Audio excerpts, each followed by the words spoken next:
अयोध्येतल्या राम मंदिर ट्रस्टचे कोषाध्यक्ष गोविंद देवगिरी महाराज यांनी आपल्या राजीनाम्याच्या चर्चांना पूर्णविराम देत आपण कोणत्याही परिस्थितीत पद सोडणार नसल्याचं स्पष्ट केलं। अयोध्येतील कथित आर्थिक गैरव्यवहारांच्या पार्श्वभूमीवर पुण्यात आयोजित पत्रकार परिषदेमध्ये ते बोलत होते। आपण कोषाध्यक्ष पदाचा राजीनामा देणार असल्याची माहिती मुद्दाम पसरवण्यात आली, मात्र आपण असा कोणताही निर्णय घेतलेला नाही।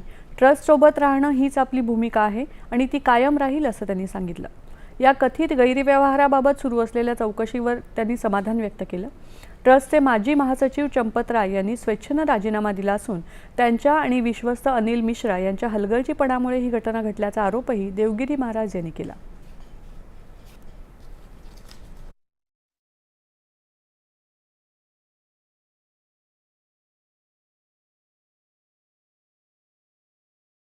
काल सगळीकडे खुळचटपणानं एक बातमी पसरवली जात होती की कोषाध्यक्ष राजीनामा देण्याच्या विचारात आहेत, उन्होंने मन बना लिया है। असं म्हणायला कुठल्याही प्रकारचा आधार नाही।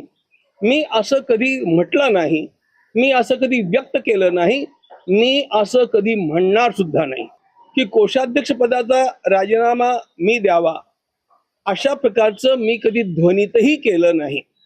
तरी पण ही वार्ता पसरते आहे आणि म्हणून त्याचं स्पष्टीकरण लोकांना वेळेवरती जाणं आवश्यक आहे। अशा प्रकारचा माझा विचार नाही, तो विचार कधीही नव्हता, कारण ट्रस्टच्या सोबत उभं राहण्याची हीच वेळ आहे।